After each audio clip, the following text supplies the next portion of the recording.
네, 오늘 우리에게 주시는 말씀 함께 보도록 하겠습니다. 베드로전서 2장 11절에서 12절 말씀 제가 봉독합니다. 하나님의 말씀을 경청하여 주십시오. 사랑하는 자들아, 거류민과 나그네 같은 너희를 권하노니 영혼을 거슬러 싸우는 육체의 정욕을 제어하라. 너희가 이방인 중에서 행실을 선하게 가져 너희를 악행한다고 비방하는 자들로 하여금 너희 선한 일을 보고 오시는 날에 하나님께 영광을 돌리게 하려 함이라. 아멘. 이 말씀으로 함께 은혜를 나누겠습니다. 먼저 한번 기도드립니다. 하나님 아버지, 세상에 속한 모든 것들을 주님의 십자가 앞에 내어놓고 오직 주님의 말씀 앞에 씁니다. 주님의 살아계신 음성이 들려지게 하시고 그 말씀이 우리 심령에 새겨지게 하셔서 우리의 상하고 찢기고 깨어진 심령이 다시 한번 회복되어지는 복된 시간 되게 하여 주옵소서. 말씀을 전하는 자나 듣는 자가 성령 안에서 하나 되게 하옵시고 오롯이 주님의 말씀만이 선포되어지고 경험되어지게 하시며 부족한 사람의 죄와 허물은 오직 주의 보혈로 덮어주시옵소서. 주께서 친히 우리와 함께 하심을 감사드리며 예수님의 이름으로 기도드립니다. 아멘. 초대교회 시절 로마 제국에서 기독교인들은 끔찍한 오해와 비방에 시달렸습니다. 그들은 로마 신들에게 절하지 않는다는 이유로 무신론자라고 불렸습니다. 참 아이러니하지요. 참 신이신 여호와 하나님을 믿고 진정한 신앙인인데 오히려 로마 신들을 예배하고 절하지 않는다고 해서 무신론자라 불렸더랬습니다. 또한 성찬식을 오해해서 사람의 살과 피를 먹는 식인종이라 하는 이 혐오스러운 누명까지 썼습니다. 이뿐 아니라요, 서로를 형제 자매라 부르며 사랑의 입맞춤을 나눈 것을 보고는 근친상간을 일삼는 부도덕한 집단이다 라고 하는 말도 안 되는 비난을 받았습니다. 세상의 눈에 비친 기독교는 악행을 일삼는 위험한 사람들이었습니다. 이처럼 터무니없는 비방과 핍박 속에서 교회는 어떻게 살아남고 마침내 로마를 복음으로 변화시킬 수 있었을까요? 그들의 변정은 화려한 언어나 강력한 힘이 아니었습니다. 로마를 복음으로 변화시킬 수 있었던 것은 바로 그들의 삶 그 자체였습니다. 역사가들은 당시 로마의 역병이 창궐했을 때의 기록을 전합니다. 역병이 들자 수많은 로마인들은요, 자기 가족마저 버리고 도시를 떠나 도망쳤습니다.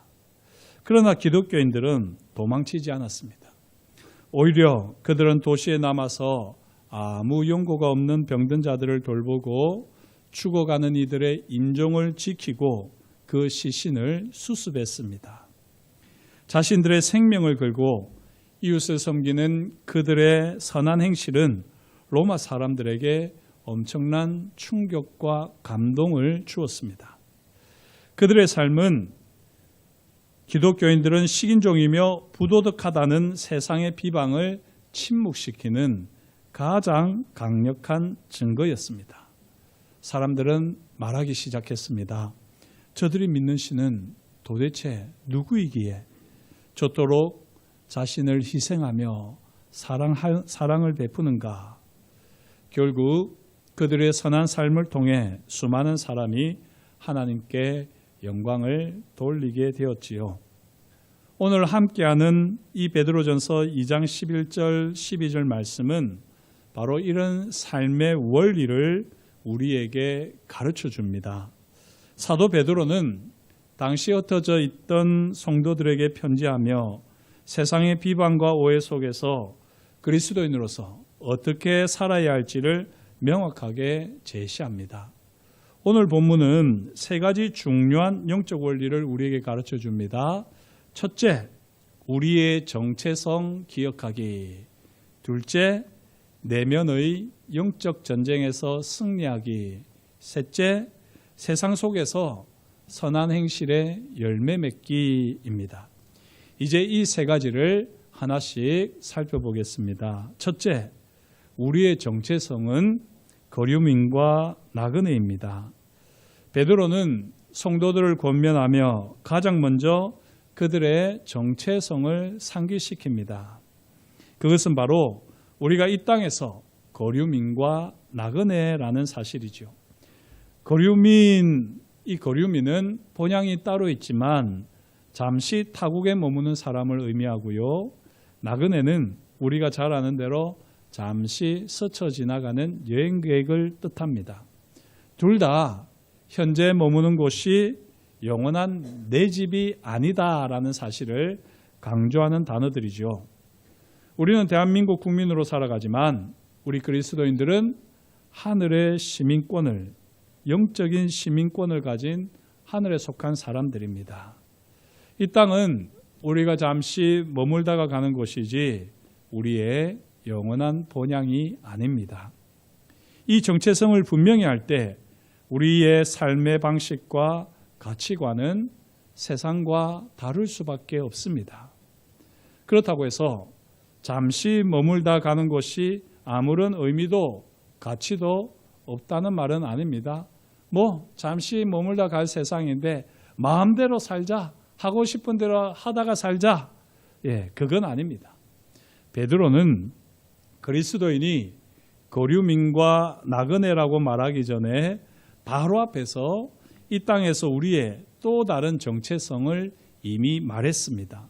베드로전서 2장 9절 10절입니다.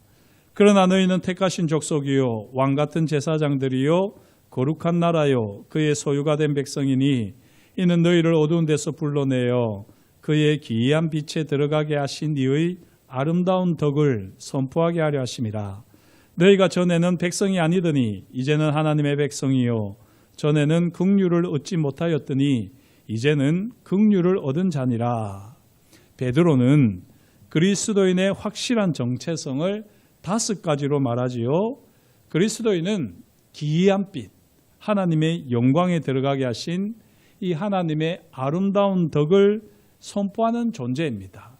이런 존재로서 이 땅에서 택하신 족속, 왕같은 제사장, 거룩한 나라, 그의 소유된 백성, 마지막으로 긍휼을 얻은 자로 살아갑니다. 이 5가지 정체성을 따라 살다 보면 이 땅에서 그리스도인은요 거류민과 나그네로 살 수밖에 없습니다. 성경에서 이런 삶을 살았던 대표적인 인물은 아브라함입니다. 히브리서 11장 9절에서 10절 말씀은 이렇게 증언합니다. 믿음으로 그가 이방의 땅에 있는 것 같이 약속의 땅에 거류하여 동일한 약속을 유업으로 함께 받은 이삭 및 야곱과 더불어 장막에 거하였으니 이는 그가 하나님이 계획하시고 지으실 터가 있는 성을 바랐습니다. 이 말씀을 보면요 이방의 땅과 약속의 땅이 대조를 이룹니다. 또한 장막과 성이 대조를 이룹니다. 아브라함은 약속의 땅에 있으면서도요 이방의 땅을 거니는 나그네처럼 살았고요. 또한 그렇게 나그네로 살았기 때문에 성을 짓거나 만들지 않았고 오히려 장막 속에서 살았습니다. 아브라함은 하나님께서 약속하신 가나안 땅에 들어갔음에도 불구하고 그곳에 안주하여 웅장한 집을 짓지 않았습니다. 그는 언제든 떠날 준비가 된 사람처럼 장막에 거했습니다. 왜 그랬을까요? 그의 시선은 이 땅의 가나안이 아닌 하나님이 친히 설계하시고 지으실 영원한 하늘의 도성을 향하고 있었기 때문이지요. 사랑하는 성도 여러분, 우리는 이 땅을 살아가는 동안 우리의 마음이 어디에 뿌리를 내리고 있는지 늘 점검해야 합니다. 이 땅의 부와 명예, 성공의 마음을 빼앗겨 마치 이곳이 영원한 집, 도성인 것처럼 살고 있지는 않습니까? 우리가 나그네임을 잊는 순간 우리는 세상의 가치관에 동화되고 하나님의 영광을 아름다운 덕을 선포해야 하는 사명을 잊은 채 살아가면서 영적 전쟁에서 패배할 수밖에 없습니다. 우리의 본향이 하늘에 있음을 기억합시다. 이 나그네 정신이 바로 모든 선한 삶의 출발점입니다. 둘째, 내면의 전쟁, 영혼을 거스르는 정욕과의 싸움입니다. 나그네로서 우리에게 주어진 첫 번째 사명, 제1의 사명은요, 바로 내면의 전쟁입니다. 베드로는 영혼을 거슬러 싸우는 육체의 정욕을 제어하라 강력하게 권면합니다. 여기서 육체의 정욕은 단순히 성적인 욕망만을 의미하지 않습니다. 이는 하나님을 떠난 인간의 본성에서 비롯되는 모든 이기적이고 죄된 욕망을 포함하지요. 시기, 질투, 분노, 탐욕, 교만, 이기심 등 하나님이 아닌 나를 중심에 두는 모든 욕망이 바로 영혼을 거슬러 싸우는 육체의 정욕입니다.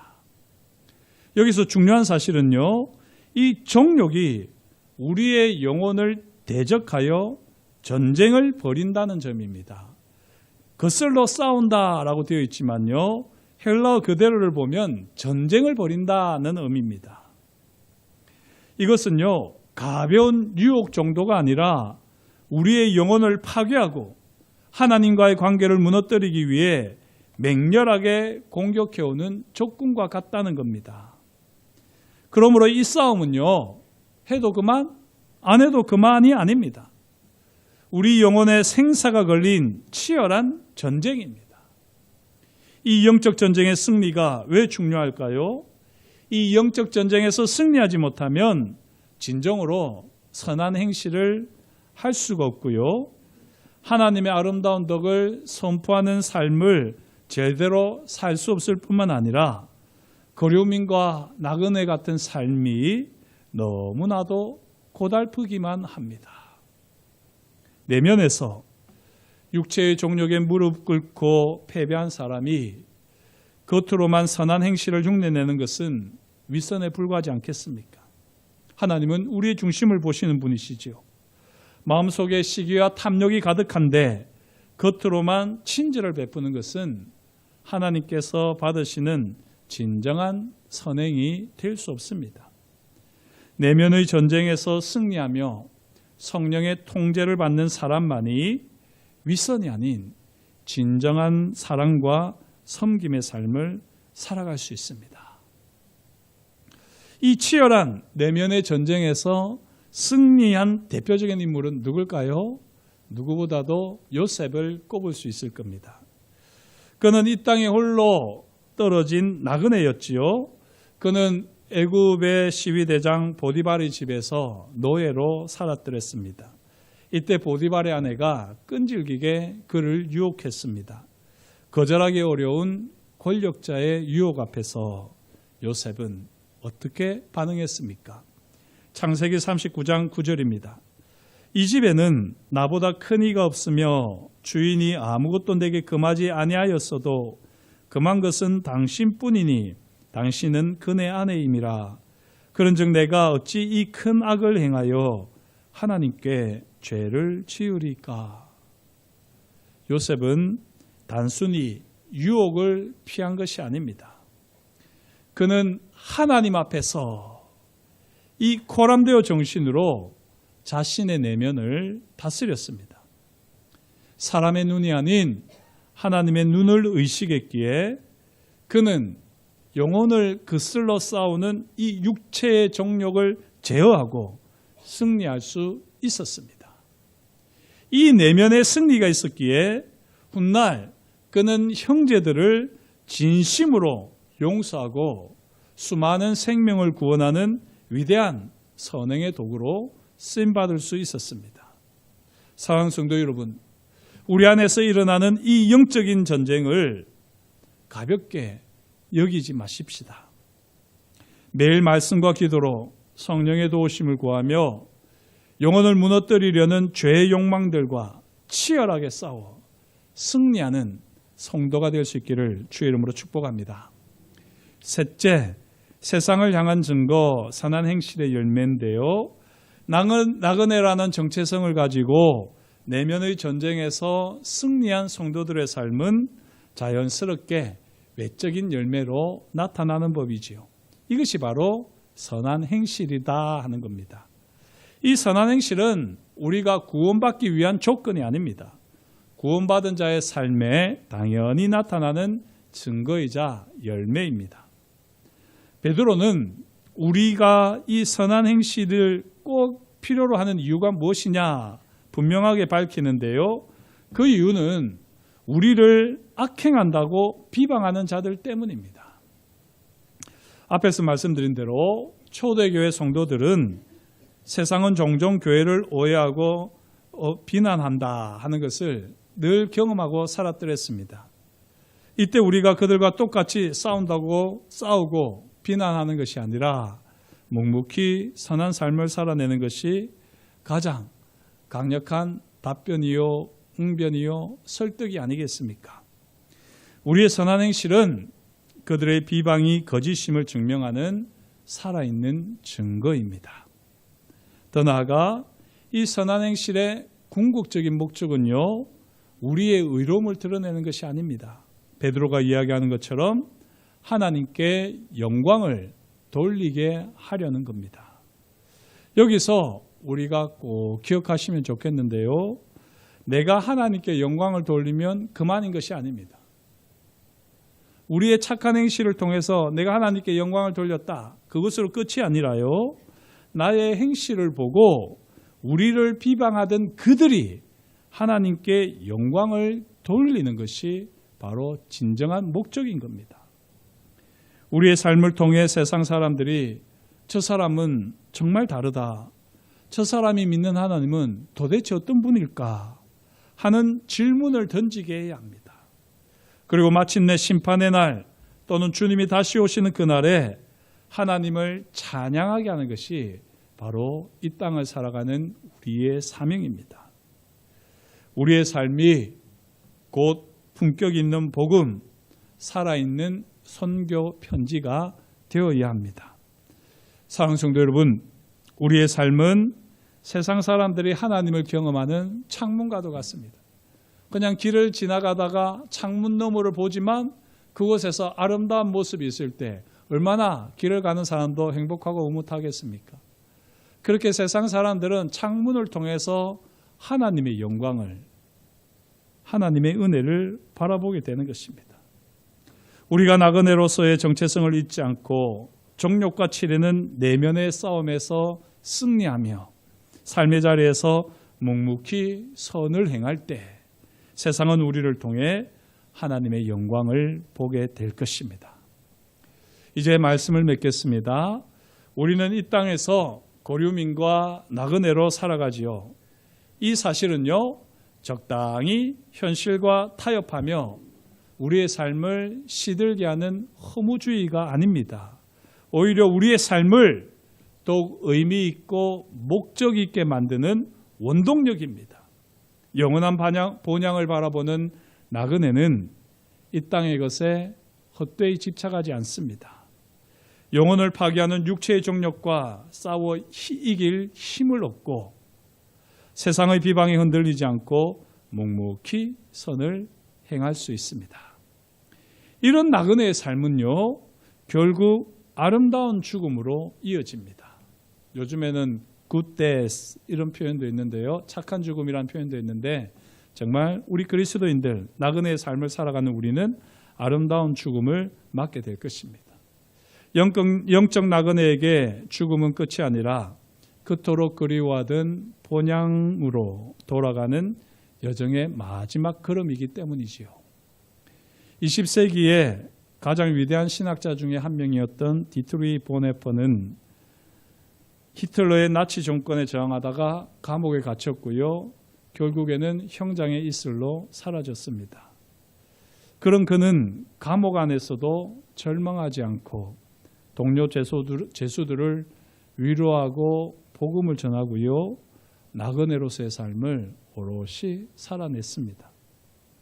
마침내 사형 집행일이 다가왔습니다. 그를 마지막으로 진찰했던 의사는 그날의 기억을 이렇게 기록했습니다. 나는 보네포 목사님이 무릎을 꿇고 하나님께 뜨겁게 기도하는 모습을 보았습니다. 그 모습에 깊은 감명을 받았습니다. 그의 기도가 끝나자 간수들이 와서 보네포 준비하시오. 이제 떠날 시간이요. 라고 말했습니다. 그는 동료들에게 마지막 인사를 전하며 이렇게 말했습니다. 이것이 마지막입니다. 그러나 나에게는 이제 생명의 시작입니다. 보네포에게 죽음은 절망적인 끝이 아니었습니다. 그에게 죽음은 나그네의 긴 여정을 마치고 영원한 본향에 이르는 영광스러운 시작이었습니다. 그는 삶 전체를 통해 나그네의 정체성을 지켰고요. 불의한 시대 속에서 선한 행실로 하나님께 영광을 돌렸으며 마침내 그의 아름다운 죽음은 수많은 사람들에게 깊은 감동과 영적인 도전을 주었습니다. 사랑하는 성도 여러분, 우리 모두는 언젠가 나그네의 여정을 마치고 하나님 앞에 서게 될 것입니다. 그날 주님께서 착하고 충성된 종아 잘하였도다 하는 칭찬을 받는 우리 모두가 될 수 있으면 좋겠습니다. 그러기 위해서 저와 여러분들이 오늘 말씀을 따라 꼭 결단을 할 수 있으면 좋겠습니다. 이 땅이 영원한 집이 아님을 기억하며 날마다 우리 영혼을 거슬러 싸우는 죄의 욕망들을 말씀과 기도와 찬양으로 제어합시다. 그리고 우리의 가정과 직장, 우리가 발딛는 모든 곳에서 묵묵히 선을 행함으로 세상이 우리를 통해 살아계신 하나님을 경험하고 하나님께 영광을 돌리게 되는 복된 인생, 향기나는 나그네의 삶을 살아내는 아름다운 성도들이 되시기를, 예배자가 되시기를 주의 이름으로 축복합니다. 기도하시겠습니다. 하나님 아버지, 오늘도 주님께서 우리에게 말씀하여 주시니 감사합니다. 하나님의 말씀을 따라 우리가 어떠한 사람이 되어야 할지를 분명하게 알게 하시고 다시 한번 우리 마음에 하나님 아버지 나그네 정신과 함께 이 치열한 영적 전쟁에서의 승리를 사모하며 오직 하나님께 영광을 돌려드리기 위한 예배자의 삶, 거룩한 향기의 삶을 살아내는 우리 모두가 되게 하여 주옵소서. 그렇게 우리를 통하여 영광 받으실 것을 인하여 감사를 드리며 예수님의 이름으로 기도드립니다. 아멘.